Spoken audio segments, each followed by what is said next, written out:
வணக்கம். கும்பராசி தமிழ் புத்தாண்டு ராசி பலன்கள். கும்பராசிக்காரர்களுக்கு மாற்றங்களால் முன்னேற்றங்களை அடைய போகும் கும்பராசி. தங்க குணம் கொண்ட கும்பராசிக்காரர்களான உங்களுக்கு பல வகையான பிரச்சனைகளும் எண்ணற்ற கஷ்டங்களும் வீண் முயற்சிகளும் அலைச்சலும் திரிச்சலும் மன உளைச்சலும் குழப்பம் நிறைந்த வாழ்க்கையாகவே இப்பொழுது இருக்கக்கூடிய சூழ்நிலையாக இருக்கும். இந்த நிலையில் இருந்து மாற்றங்கள் வருமா, ஏற்றங்கள் தருமா, நிம்மதி பிறக்குமா, சந்தோஷம் கிடைக்குமா, தூக்கமின்மை பல வகையிலும் ஏற்பட்ட பாதகங்களிலிருந்து நம்மை காப்பாற்றி கொள்ள முடியுமா என்கின்ற கேள்வியாகவே இருக்கும் கும்பராசிக்காரர்களுக்கு. காரணம் ஏழரை சனி. ஏழரை சனி வந்துவிட்டாலே பல வகையான நெருக்கடிகளும் எதிர்பாராத கஷ்ட நஷ்டங்களும் சந்தித்து ஆக வேண்டும் என்பது விதி. விதியை வெல்ல மதியால் முடியும். காரணம் ஏழரை சனி என்றாலே கஷ்டப்படுவார், நஷ்டப்படுவார், துன்பப்படுவார், எண்ணற்ற வேதனைகளை தருவார் என்பதை சனி பகவான் தருவார் என்பதை எல்லா ராசிக்காரர்களும் அறிந்தது ஒன்றுதான்.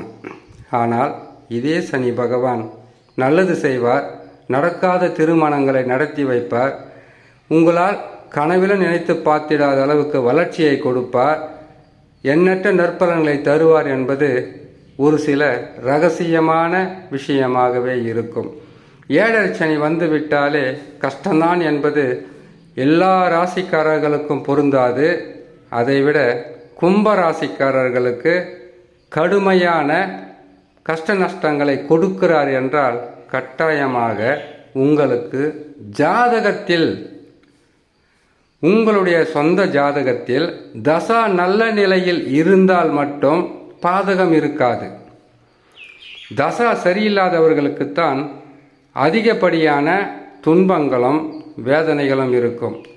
தசா என்பது சனி பகவானுக்கு நட்பு கிரகங்கள் என்று சொல்லக்கூடிய சுக்கிரன், புதன், குரு, நீசம் பெறாத 6-8 மறையாத சந்திரனாக இருந்தால் பாதகங்கள் இருக்காது. சோதனை காலமாக இருந்தாலும் அதிலிருந்து மீண்டு வருவதற்குண்டான வழியை உடனுக்குடனாக கொடுப்பார். பெரிதளவு பாதகம் இருக்காது. உங்கள் சொந்த ஜாதகத்தில் 6-8 மறைந்திருக்கக்கூடிய கிரகமாக இருந்தால், நீச பகை பெற்ற கிரகமாக இருந்தால், 6-8ஆம் அதிபதி நீசம் பெற்ற கிரகமாக இருந்தால் அந்த தசா நடக்கும்போது தான் கடுமை காட்டுவார், கொடுமை செய்வார், பல வகையிலும் துன்பங்களை கொடுப்பார். ஒரு சிலருக்கு ஜோதிடத்தின் மேல் நம்பிக்கை அற்று போவதற்கும் இதுவும் ஒரு காரணமாக இருக்கும். எனக்கு மாதிரி தான் அவங்களுக்கும் கும்பராசி, அவங்க மட்டும் நல்லா இருக்காங்க, நான் மட்டும் ஏன் இப்படி இருக்குன்று கடவுளை நொந்து கொள்ளும் அளவிற்கு கஷ்ட நஷ்டங்களாக இருக்கும். இதற்கு காரணம் கிரக மாற்றங்கள் என்பது ஒரு நிலையில் இருந்தாலும் ஜாதகத்தில் நடக்கக்கூடிய தசா இன்னொரு பக்கத்தில் வாட்டி வதைத்து எடுக்கும். இந்த நிலையில் இருக்கின்ற உங்களுக்கு 2024 தமிழ் புத்தாண்டில் ஏற்றங்கள் மாற்றங்கள் கிடைக்குமா? கிரகங்கள் தரக்கூடியது என்றால் இருக்கு, பரிகாரமும் இருக்கு, செய்து வெற்றி பெறலாம். இவ்வளோ நேரம் சொன்னது உங்களுக்கு புரியணும் என்பதற்காக சொல்லப்பட்ட பதிவாக இருக்கும். இப்போ சொல்கிறது, ஜென்மத்தில் சனி இருக்கிறார். ஜென்மத்தில் சனி பகவான் இருந்தாலே எண்ணற்ற குழப்பங்களும் நிம்மதியற்ற சூழ்நிலையாக இருக்கும். இதை எப்படி வெல்வது என்றால், நீங்கள் எதையும் நினைச்சும் கவலைப்படாமல் உங்களுடைய குலதெய்வ வழிபாடு செய்யணும். குலதெய்வ வழிபாடு செய்தால், இஷ்ட தெய்வ வழிபாடு செய்தால் பாதகங்கள் குறையும். கடனாளிகளாக இருந்தால் குலதெய்வ வழிபாடு செய்யும்போது உங்களுக்கு கடன் அடைவதற்குண்டான வழி பிறக்கும்.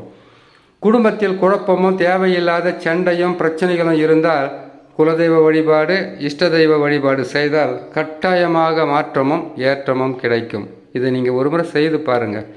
அப்படி உங்களுக்கு நற்பலன்கள் இன்னும் அதிகமாக பெற வேண்டுமென்றால் நவகிரக கோயிலுக்கு செல்லுவதும் சிவன் ஆலயங்களுக்கு மாலை நேரத்தில் சென்று கருவறை தீபம் ஏற்றுவதும் மாற்றங்கள் கட்டாயமாக கொடுக்கும். ஒரே முறை செய்யக்கூடாது. 3, 9, 12, 27 இப்படி என்கின்ற எண் கணக்கில் நாட்களில் செய்து வந்தால் மாற்றங்கள் பிறக்கும். கடன் அடையும். குழப்பங்கள் பல வகையிலும் உங்களை விட்டு விலகி செல்வதற்குண்டான வழி இருக்கும்.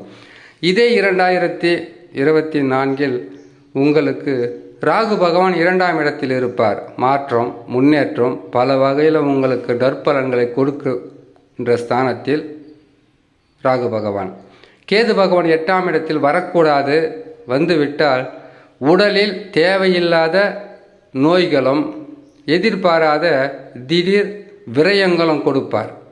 இது கும்பராசிக்காரர்களுக்கு மட்டுமல்ல, 12 ராசிகளில் யார் பிறந்திருந்தாலும் 8ஆம் இடத்தில் அமரக்கூடிய கிரகம் கெடு பலன்களை மட்டும் அதிகமாக செய்துவிடும்.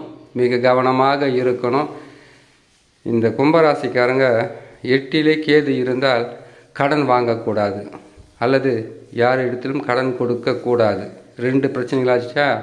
அடுத்தது யாருக்காவது நீங்கள் முன்ஜாமீன் கொடுக்கக்கூடாது. யாரையும் நம்பி ஏமாற்றம் பெறக்கூடாது. நம்பினால் ஏமாற்றம் என்பது கட்டாயமாக இருக்கும். அது மட்டும் இல்லை, வண்டி வாகனங்களை மெல்லமாக போகணும். பொருள் இழப்பு, திருடு போகிறது, ஏமாற்றங்களை சந்திப்பது, நம்பிக்கை துரோகங்களை சந்திப்பது 8லே கேது வந்தால் நடக்கும். மிக கவனமாக இருக்கணும். குழப்பங்கள் தீருவதற்கு இந்த கேது பகவான் செய்யக்கூடிய பல வகையான சதி வேலையிலிருந்து நீங்கள் மீண்டு வர வேண்டுமென்றால் ஞாயிற்றுக்கிழமை தோறும் பிள்ளையாரை வணங்கி வந்தாலே போதுமானது. குழப்பங்களும் மனவேதனைகளும் சிறிது சிறிதாக உங்களுக்கு குறைந்து நலநிலைக்கு கொண்டு போகும். அடுத்ததாக குரு பகவான் 3ஆம் இடத்தில் இருக்கும்போது எண்ணற்ற இன்னல்களும் அவஸ்தைகளும் தந்து வந்த குரு பகவான் 4ஆம் இடத்திற்கு சுகஸ்தானத்திற்கு வந்துட்டார். இப்போ பார்த்தீங்கன்னாக்கா சுகஸ்தானம் பாதிக்கப்படும். மனநோயாளிகளாகவே வாழக்கூடிய சூழ்நிலையை உருவாக்குவார். பொறுமை, நிதானம் இருந்தால் உங்களுக்கு பாதகமில்லாத நற்பலன்களை தருவார். குரு பகவான் கெடுக்கின்ற கிரகம் அல்ல, கொடுக்கின்ற கிரகம்தான். இருந்தாலும் இருந்த இடத்திற்கு தக்கவாறு பலன்களை அளிக்க வேண்டும் என்பது கிரகங்களுக்கு இடப்பட்ட கட்டளையாகவே இருக்கும். இந்த நிலையில் குரு பகவான் 4ஆம் இடத்தில் இருந்தால் பாதகங்கள் குறையும். உங்களுடைய வாழ்க்கையில் எதிர்பாராத நஷ்டங்களும் கஷ்டங்களும் வந்திருந்தால் அதிலிருந்து மீண்டு வருவதற்குண்டான வழியும் கொடுப்பார். சில மாதங்கள் மட்டும்தான் பெரிதளவு பாதகமாக இருந்திருக்கும் அல்லது இருக்கும். இதற்கு பிறகு குரு பகவானால் பெரிதளவு கஷ்டம் இருக்காது, நஷ்டங்கள் இருக்காது, துன்பங்கள் இருக்காது. உங்களுக்கு குரு பகவான் சில மாதங்கள் பல பிரச்சனைகளை கொடுத்தாலும் அதற்கு பிறகு நற்பலன்களை கொடுக்க தயங்க மாட்டார். காரணம், குரு வக்ரம் பெறுவார். இன்னும் ஒரு 5 மாதத்தில் குரு பகவான் வக்ரம் பெற்றாலே பாதகங்களை குறைத்து சாதகமான பலன்களை தருவார். இதற்கு பரிகாரமாக குரு பகவான் தருகின்ற அசுப பலன்களிலிருந்து நீங்கள் மீண்டு வருவதற்குண்டான வழியாக நீங்கள் வியாழக்கிழமை தோறும் குரு தட்சிணாமூர்த்தியை வணங்கி வந்தாலே பாதகங்கள் குறையும், சாதக பலன்கள் நடக்கும். குடும்பத்தில் இதுநாள் வரையில் உங்களை விட்டு விலகி இருந்த அன்பு, பாசம், நிம்மதி, தூக்கம், சந்தோஷம் சிறிது சிறிதாக உங்களுக்கு கிடைக்கும் என்று சொல்லி இன்னொரு நல்ல பதிவில் உங்களை நான் சந்திக்கிறேன். நன்றி, வணக்கம்.